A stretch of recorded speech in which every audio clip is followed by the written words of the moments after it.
olduqca fəzilətli aydır Şaban ayı.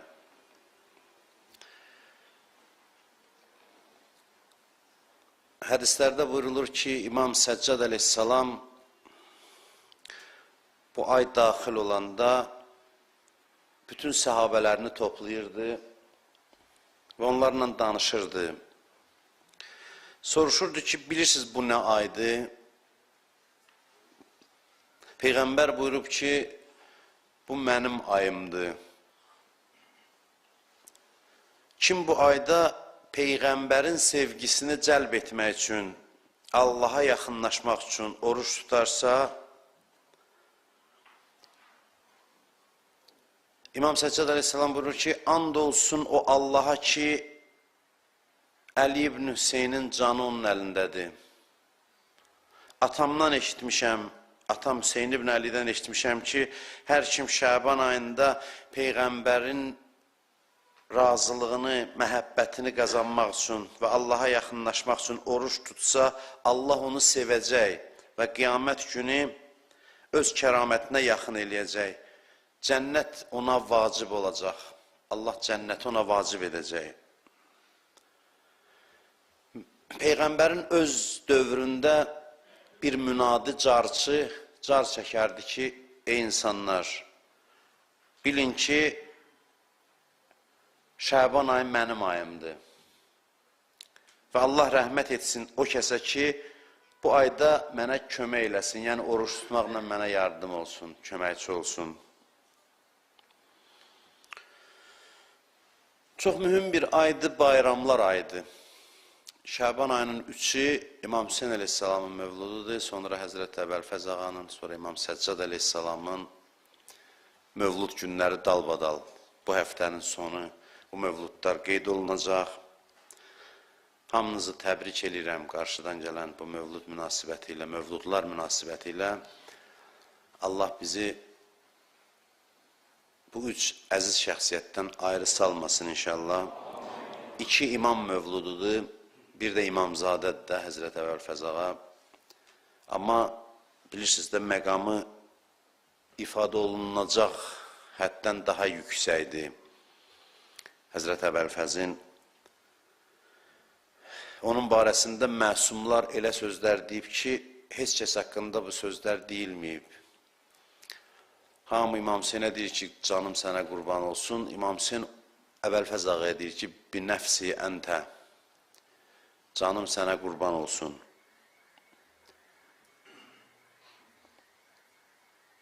İmam Səccad oturmuşdu, Həzrət Əbəlfəzin oğlu daxil oldu içəri. İmam Səccad ona baxdı, dedi ki, bunun atasına qiyamətdə, yəni Həzrət Əbəlfəzə qiyamətdə elə bir məqam verəcəklər ki, bütün şəhidlər onun məqamına qibt edəcək. Yəni, şəhid nə qədər uca məqamdır, şəhadət özü nə böyük bir zirvədir. Əbəlfəz ağa haqqında buyurur ki, imam buyurur ki, şəhidlərin hamısı ona qibt eləyəcək. Ona elə bir məqam veriləcək ki, Əbəlfəzin məqamını görəndə şəhidlər hamısı həsrət çəkəcək.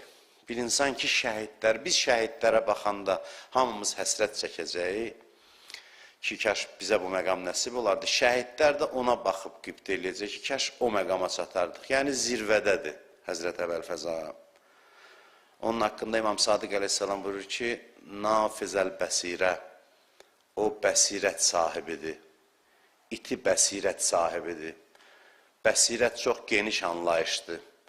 Bəsirət zamanı tanımaqdır. Bəsirət vəzifəni bilməkdir. Bəsirət hadisələrə düzgün qiymət verməkdir. Hər bir hadisə zamanı düzgün mövqe tutmaqdır. Bəsirət Allahın ayələrini görməkdir. Bəsirət pərdə arxasını görməkdir. Bütün bu xüsusiyyətlər Həzrət Əbəlfəz ağada olub.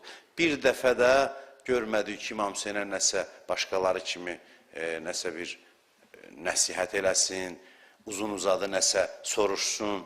İmam Hüseyn əleyhissalamın mövqeyini tam şəkildə başa düşüb qəbul eləyən və ona axıra qədər vəfadar olan, sadiq qalan bir şəxsiyyətdir Həzrət Əbəlfəz. Onun ziyarətində belə bir cümlə var. Əssəlamu aleykə əyyuhəl abdus salih. Salam olsun sənə ey salih bəndə. Abdus salih böyük məqamdır. Allah Quranda hansısa peyğəmbəri tərifləyəndə buyurur ki, ni'məl abd, gözəl bəndədir. Peyğəmbərləri tərif edərkən bəndə sözündən, əbd sözündən istifadə edir. Yəni, ni'məl abd, yəni nə gözəl bəndədir. Həzrət Əbəlfəz ağa abdus salihdir. Bir alim deyirdi ki, biz hər dəfə namazda ona salam deyirik. Əssalamu aleyna və alə ibadillahis salihin. Salam olsun bizə və Allahın salih bəndələrinə. Bu da əbd-i salihdir. Yəni, hamısının içində xüsusi seçilən bir bəndədir. Namazın salamının içində də yer alıb.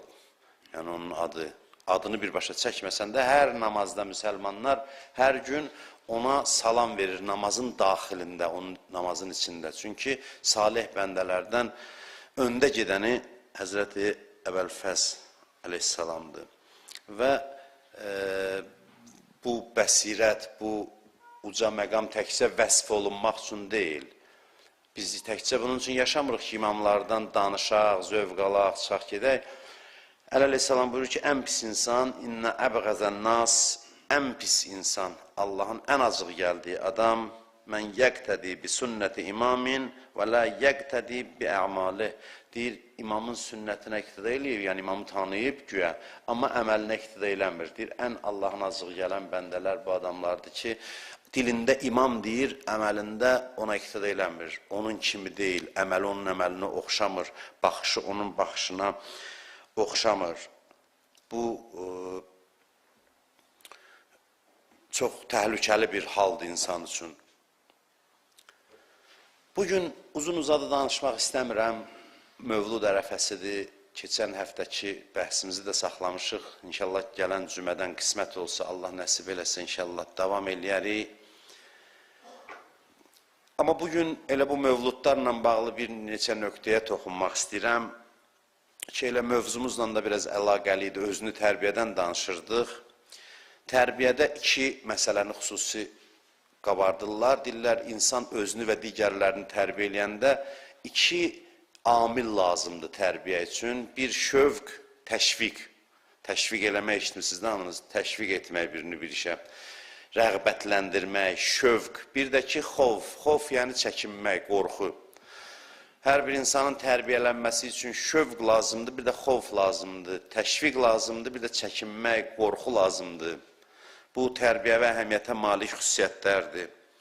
Amma hədislərdə də var qorxu və ümid. Qorxu və şövq, bunlar insanda olmalıdır. Amma ən gözəl əməl şövqlə əməl eləməkdir. Ən gözəl əməl belədir. Yəni, bir işi görməsəm mənə əzab verməyəcəklər. Amma mən o işi görürəm. Bir arif deyirdi ki, bizə desələr ki, cəhənnəm yoxdur, 2 rükət namaz qılmarıq. Özümüzü necə imtihan eləyək ki, hansı səviyyənin adamıyıq? Gəlsin məsciddə bugün bura Peyğəmbər daxil olsun, desin ki, neynəsəz də cəhənnəmə getməyəcəksiniz. Özünüzü imtihan eləyin, görün. O zaman da indiki kimi qala biləcəksiniz ya yox. Bu çox mühüm məsələdir. Yəni, sənə tam qarantiya versinlər ki, sən əzab üzü görməyəcəksən. İnsanların çoxunda qorxu əsas amildir tərbiyədə. Bu çox yanlış ruhiyyədir, yanlış əhval ruhiyyədir. İnsana heç bir əzab vədi yoxdur, durur yaxşı iş görür. Bu çox gözəl ruhiyyədir. Təşviq, şövqlə yaxşı iş görür. Şövq çox mühüm amildir insan tərbiyəsində. Allah belə bəndələrini çox xüsusi sevir. Belə bəndələr möhtərəm bəndələrdir. Bilirsiniz, çox bağışlayın bəzən bu sözləri deyirəm. İnsanın dili, adam dili. Dili adam dili başa düşmür. Adam dili nədir? Adam dili budur ki, keçən dəfələrdə demişəm, Allah deyək ki, mən bu işdən xoşum gəlir. Vəssalam sənə kifayət eləyər. Yox, bunu eləməsən cəhənnəm var, əzab var, bu səni tərpədirsə, bu yaxşı hal deyil. Allah istəyir ki, deyək ki, mən bu işdən xoşum gəlir. Adamsansa, vəssalam kifayət. İnsansansa kifayət. İnsan bu ruhiyyədə olmalıdır. İnsanın əsas xüsusiyyəti bu olmalıdır. Bax, Şəban ayının, Rəcəb ayının fəziləti nədir?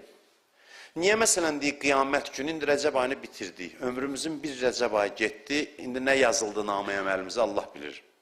Kim nə apardı bu aydan, nə qazandı. Da bir də qayıtmayacaq ki, bu Rəcəb ayı. Bu Rəcəb ayı bitdi. İndi də Şəban ayının əvvəldir.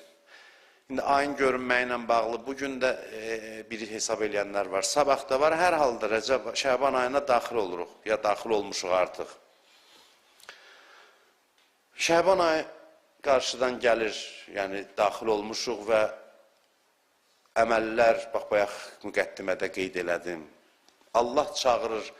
Demir ki, oruc vacibdir. Biri var Ramazan ayıdır, deyir ki, ya eyyuhəllezine amenu kutibə aleykumus-siyam. Oruc sizə vacib edildi. Yəni, tutmasa əzabı var, cəzası var. Vacibi tərk eləmək, günahdır, günahın da cəzası var. Ramazan ayında oruç tutmaq hünər deyil. Çünki vacibdir. Vacibdir. Amma qiyamətdə deyir, eynər rəcəbiyyun çağıracaqlar. Hanı Rəcəb ayının əhli? Niyə görə ayrıca Rəcəb ayının əhlini çağırırlar? Çünki şövqlə ibadət eləmişdilər bu ayı. Bu ayda əzab qorxusu olmadan adamlar oruç tutdu, ibadət elədi. Heç kəsə deməmişdilər, Rəcəb ayında oruç tutmasan əzab verəcəklər sənə. Heç kəsə demirlər, Şəban ayında oruç tutmasan sən cəhənnəmə gedəcəksən. Amma adam durur, oruç tutursa, ibadət eləyirsə, bu Allahın xoşuna gələn əməldir. Çünki bu şövqlə edilən ibadətdir, xovfla yox, qorxu üzündən edilən ibadət deyil. Böyük adamlar belədir. Adam böyüsün gərək. Böyüsün bir yerə çatsın ki, əməlin yaxşılığını başa düşsün, yaxud da əmələ təşviq olunsun, ibadət eləsin, əməl eləsin, yaxşı iş görsün, sırf yaxşı işdir deyə görsün. Yoxsa 100 dəfə elə barmaq da sirkəliyirlər, insan yerindən tərpənmir. Bilirsiniz, qorxu insana lazımdır. Bütün tərbiyə metodlarında tənbih var, qorxusuz olmaz. Bəziləri də deyirlər, biz ancaq sevək, yox, qorxu lazımdır, amma qorxunun həddi tərbiyədə çox aşağı olmalıdır şövqdən. Təşviq çox mühüm məsələdir. Təşviq insanın insanlığını bəyan eləyir. Bəla qorxusundan ibadət, mən bu sözü deməzdim, İmam Səccad deyir ki, hədislərdə var ki, dörd ayaqlılar ancaq cəza ilə tənbih olar. Dörd ayaqlıları, məsələn, bəzən şallah vurursan ki, geçsin. İnsan belə olmamalıdır. İnsan təşviqlə hərəkət eləməlidir.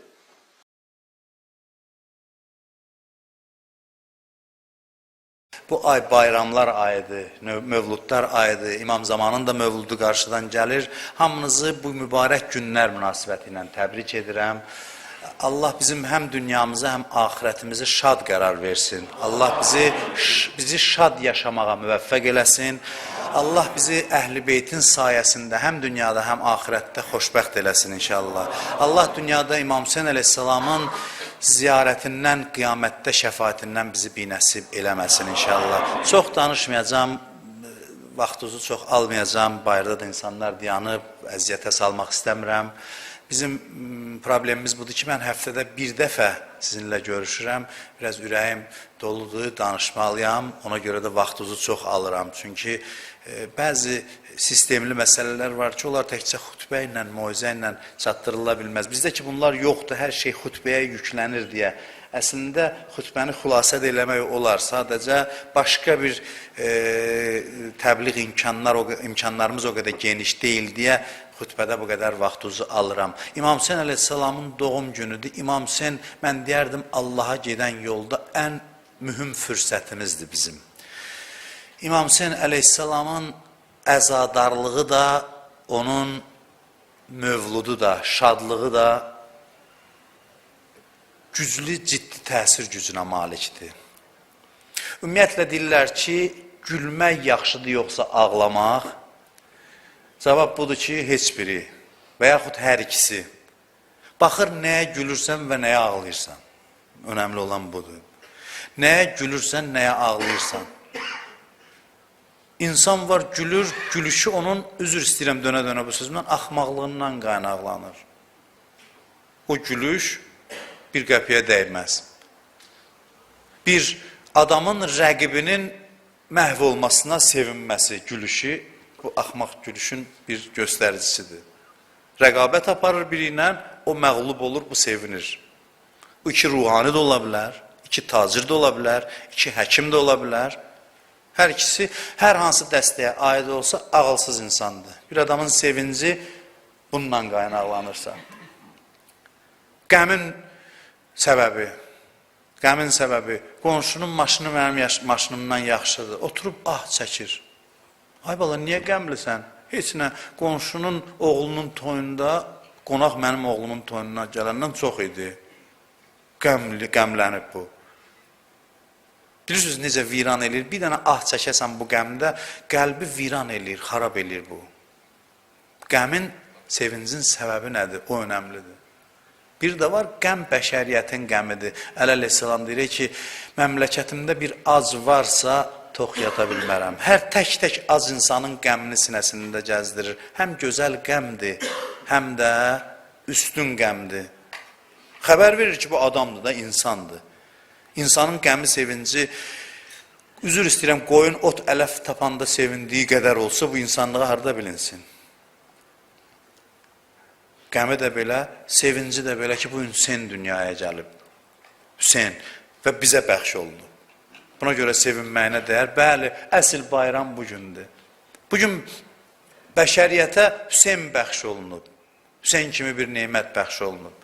Biz 2 qat bayram eləyirik, biz daha borcluyuq. Allah bizə minnət qoyub ki, biz İmam Hüseyni tanımışıq, ona görə tanımışıq, biraz böyük çıxarında. Hər halda da nə deyim, İmam Hüseyni sevirik də biz. Biz nə qədər günahkar da olsaq, bizim ürəyimizdə Hüseynin məhəbbəti var, Kərbəlasının məhəbbəti var, əzadarlığının məhəbbəti var, adının eşqi var, adının məhəbbəti var.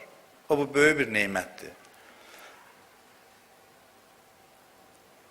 Deyirlər ki, bugün nədən danışaq ki, Kərbəla faciəsidir? Bəli, bunun elə qəmi şadlığa qarışıb. Yəni, deyirlər ki, İmam Hüseynin Kərbəlası var deyə mövludu. Bilirsiniz, İmam Hüseynin axı kim dedi ki, əzadarlığı sırf acı bir qəmdir? Kim dedi bu sözü? İmam Hüseynin əzadarlığı, mən Məhərrəmdə silsilə danışmışam bu barədə. İçində sevinç gizlədib. İmam Hüseynin əzasından çıxan insanların üzünə bax, qəlbində bir fərəh var, sevinç var. İmam Hüseyin ağladır ki, sevindirsin, şad eləsin, təmizləsin. İmam Hüseynin əzadarlığında bir iynə ucu qədər acı qəm yoxdur. Sevincdə də, qəmdə də ego olmasa, elə ikisi də sevincdir. Hər şeyi acıya çevirən egodur, məndir. Mən qarışanda hər şeyi xarab eləyir. Allah bizə niyə deyir, məndən azad ol ki, xoşbəxt olasan. Hüseyin bizim mənimizə, həmin o egomuza, mənəmçiliyimizə vurulan ən böyük zərbədir. Hüseyin bizi islah eləmək üçün, bizim ürəyimizdə o eşqin hərarətini yaratmaq üçün, bizi bir an özümüzdən çıxarmaq üçün, özümüzü özümüzə unutturmaq üçün Kərbəlanı ixtiyar elədi, seçdi, qəbul elədi. Hüseyin bizə bu qədər xidmət elədi. O şey, o mən ki, gündəlik 17 rükət namazla onu laxlatmağa çalışırıq, o laxlamır, güclə, bəlayla, həzlə, orucla, bir ay orucla, yenə də onu aradan apara bilmirik, onun adı gələn yerdə, onun məclisində bir də görün adam özünü unudub, gözündən yaş gəlir. İnanın, bu bizim üçün möcüzədir, bəşəriyyət üçün möcüzədir. İnsanlar, bütün dünya bizə heyrətlə baxır, heyrətlə baxır. 1000 il bundan qabaq baş vermiş bir faciə, İnsanlar, biz yarım günlük bir hadisəni 1000 illərin dastanına çevirə bilmişik, 100 illərin dastanına çevirə bilmişik. İndi elə bil baş verib, hər il Allaha and olsun böyük sərmayədir. Heç kəsdə bu sərmayə yoxdur bizdən başqa. Heç kəsdə bu sərmayə yoxdur. Bir din alimi danışırdı, deyir, Aşura günü idi, gördü ki, cəmaat sinə vurur Avropadan, ya Rusiyadan gəlmişdi. Dedi, nə olub? Dedi, bizim dini şəxsiyyətlərimizdən biri dünyasının dəyişdiyi gündür. Dedi, axı, mən xəbərlərdə görmədim. Elə bilir ki, indi baş verib də bu. Deyir, dedim, yox, indi yox, 1000 il bundan qabaq. Deyim, 1000 il bundan qabaq, dedim, hə. Deyir, bu möcüzədir. İnsan elə bil əzzini itirib, yanır, yaxılır. Elə bil indi baş verib, səhər sübh baş verib. Və bu qəm, bütün inkişafın, tərəqqinin, necə deyim, beşiyidir, qaynağıdır. 1000 il bundan qabaq bir cinayət baş verdi ki, biz deyirik ki, biz o ilə barışmayacaq. Xeyr. Deyirlər, oldu da getdi. Yox, oldu, getdi, yox. İmam öldürdülər, bəşəriyyətə xəyanət elədilər. Biz bu ilə razılaşmayacaq. Bizim məzhəb, bizim məktəb sinəsini verdi qabağa. Dedi, nə vaxta qədər ki, Hüseynin düşüncəsi, Hüseynin dəyərləri dünyaya hakim olmayınca biz sakit olmayacaq. Vəssalam. Biz onun qəbrini boş buraxmayacaq. Hey, axşırlar qəbrinə gəlirlər. Səs, küy, ziyarət, əzadarlıq. Nə vaxt sakitləşəcəksiniz? O vaxt sakitləşəcək ki, Hüseyn qələbə çalsın. Hüseyn qələbə çalsın. Hüseynin əxlaqı, mənəviyyatı, əqidəsi, düşüncəsi qələbə çalsın.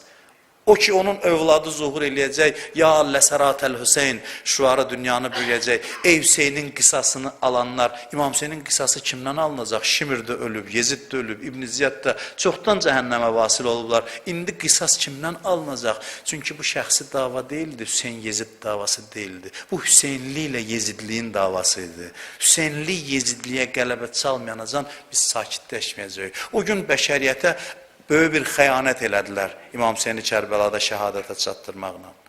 Və bizim məzhəb, bizim məktəb bütün dünyanın boynuna haqq qoyur bunu diri saxlamaqla. Bu bilirsiniz nə zaman bilinəcək ki, biz nə böyük haqq qoymuşuq insanların boynuna. O zamanki insanlar Hüseynin əqidəsinin sayəsində xoşbəxt olacaqlar. Deyəcəklər, nə yaxşı ki, siz qoymadınız bu unudulsun, bu yaddan çıxsın. Və biz heç kəsə minnətli davranmırıq ki, kiminsə biz insanlığı sevdiyimizdən Hüseynin qətlinə razı deyilik. Əl kəsilib onun ziyarəti yolunda. Hər dəfə oxuyuram, heyrətlənirəm. Qərarlar verirlər xəlifələr ki, kim onun ziyarətinə getmək istəyir, əli kəsilsin. İnsanlar taxtanın üstünə rahat əlini qoyurdular. Deyirlər, kəs ki, mən o qəbirdən ayrı düşməyim. Bax, belə-belə, bugünəcən bu davam edir. Artıq milyonlar onu tanımağa başlayıb və bu bir müjdəçidir. Bu, xəbər verir nədənsə, nəyinsə xəbərdarlığıdır ki, bəşəriyyətin ağ günləri başlamalıdır, başlayır. Dünya dini, insanlığı Hüseyn vasitəsilə tanınacaq. Və bugün o Hüseynin dünyaya gəldiyi gündür, İmam Hüseynin dünyaya gəldiyi gündür. Bugün bizim Hüseynimiz dünyaya gəlib və biz o Hüseyni ümumbəşəri eləməyənə qədər sakitləşməyəcəyik. Biz dünyaya sübut eləmək istəyirik ki, Hüseyn özü üçün yox, sizin üçün, Avropalı üçün, Asiyalı üçün, dünyanın hər yerində yaşayan hər tək insan üçün canından keçdi və o hamıya məxsusdur. Bütün bəşəriyyət üçün bir dəyərdir. Hüseyni nə bir dinlə, nə bir millətlə, nə bir məzhəblə məhdudlaşdırmaq olmaz. Hüseyn insanlığın xilaskarıdır. Hüseyn insanlığın ən böyük xilaskarıdır ki, onun şəhadəti tarix deyil, oldu, bitdi deyil. Oldu, bitdi deyil. Bu davam eləyir, davam eləyəcək və ta o vaxta qədər ki, İmam Hüseyn dünyaya tanıtdırılsın. İnnəl Hüseyn, sözümü bitirirəm. Misbahul huda və səfinətün nəca. Peyğəmbər nə gözəl buyurub. Hüseyn hidayət çırağı və nicat gəmisidir. Şükür olsun Allaha ki, biz bu hidayət çırağının ətrafına toplaşmışıq. Biz onların şad günündə şadıq, qəmli günlərində qəmliyik. Biz elə bir insanlar seçmişik özümüzə öndərliyə, rəhbərliyə ki, onlar bizim baş ucalığımızdır. Onlar insanlıq uğrunda fəda olan şəxsiyyətlərdir və şükür Allaha ki, onların məhəbbəti, eşqi bizim qəlbimizə daxil olub. Mən bir-bir hamınızı bu gözəl günlər münasibəti ilə təbrik edirəm. İnşallah İmam Hüseyn əleyhissalamı qiyamətdə tanıyacaq. Bir ayə var Quranda. Bunu mən neçə dəfə sizə demişəm, yenə də bağışlayın, yadıma düşdüyündə deyim. Zümer surəsindədir, səhv eləmirəmsə, 2 dəstə haqqında danışır. Deyir ki, o gün bir dəstə insan cəhənnəmə çəkib aparılacaq. Yəni, çəkilib aparılacaq. Yəni, belə deyək də, insanları sürüyə-sürüyə cəhənnəmə aparacaqlar. Çünki getmək istəmir də cəhənnəmə. Ondan sonra deyir ki, bir qrup insan da cənnətə tərəf sürüyə-sürüyə onları aparacaqlar, çəkib aparacaqlar. Çox təfsirlərdə bu yoxdur, bu şərh yoxdur. Bir təfsirdə adını unutmuşam, hədis gətirir. Bu ayənin təfsirində hədis gətirir. Deyir ki, necə olur ki, adamı zorla cənnətə aparsınlar? Cənnətə qaça-qaça gedərlər. Deyir, yolları çəkə-çəkə aparacaqlar. Hədis gətirir, səhv eləmirəmsə İmam Sadiq əleyhissalamdan. Hazırlaşanda bu yadımda deyildi deyə sənədini, subutunu qeyd eləməmişəm, amma var bu dəqiq. Deyir, bəs necə olur, cənnətə də çəkə-çəkə aparacaqlar? İmam Sadiq əleyhissalam məsumlarımızdan biri buyurur ki, orada möminlər Hüseyni görəcəklər. İmam Hüseyn öz həqiqəti ilə zuhur eləyəcək məhşər əhlinə. Deyir, insanlar Hüseyni görəndə məftun halda ona baxacaqlar. Onun zəvvarları, onu sevənlər, onun mövluduna gələnlər, əzadarlığına gələnlər. O deyir, Hüseynə baxacaq, Hüseyn ona. Heyranlıqla baxacaqlar. Deyir, o qədər məftun olacaqlar ki, cənnət dəyərdən düşəcək, mələklər deyəcəklər, gəlin, çağıracaqlar, getməyəcəklər. Axırda mələklər sürüyə-sürüyə, çəkə-çəkə cənnətə aparacaqlar. Görün, bizim Hüseynimiz nə qədər gözəl bir insandır, nə qədər nurani bir şəxsiyyətdir ki, onu görəndə cənnət gözdən düşür. Onu görəndə cənnət gözdən düşür. Ona görə də o Kərbəla şəhidləri hər biri can verəndə dedi, əvəfəyid ya Abdullah. Canını verdi, namazda dayanmışdı qabağında. O qədər Hüseynə aşiqdir ki, bilir cənnətə gedir, amma gözü Hüseyndə qalıb. Göz İmam Hüseyndə qalıb. Deyir ki, razı qaldınmı, vəfa elədinmi əhdimə? Cavab verir ki, nəam, əntə əmami fil cənnə. Dedi ki, mən bəli, səndən razı qaldım, sən cənnətə də məndən qabaq daxil olacaqsan, mənim önümdə gedəcəksən. Ondan sonra rahat can verdi. Görürsünüz, Hüseyn eşqi belə bir eşqdir ki, qəlbə düşdüsə, insanı belə məftun eləyir. Cənnətə gedəndə də nigarandır. Əsas ağam məndən razı olsun, ağamla bir yerdə olum, İmam Hüseynlə olum, ondan sonra cənnətdə onda mənə nuş ola bilər. Allah bizi İmam Hüseynlə ayrı salmasın, Allah bizi bundan artıq bir-birimizə mehriban eləsin, Allah bizi İmam Hüseyn kimi yaşayıb, İmam Hüseyn kimi dünyadan köçməyi bizə nəsib eləsin inşallah.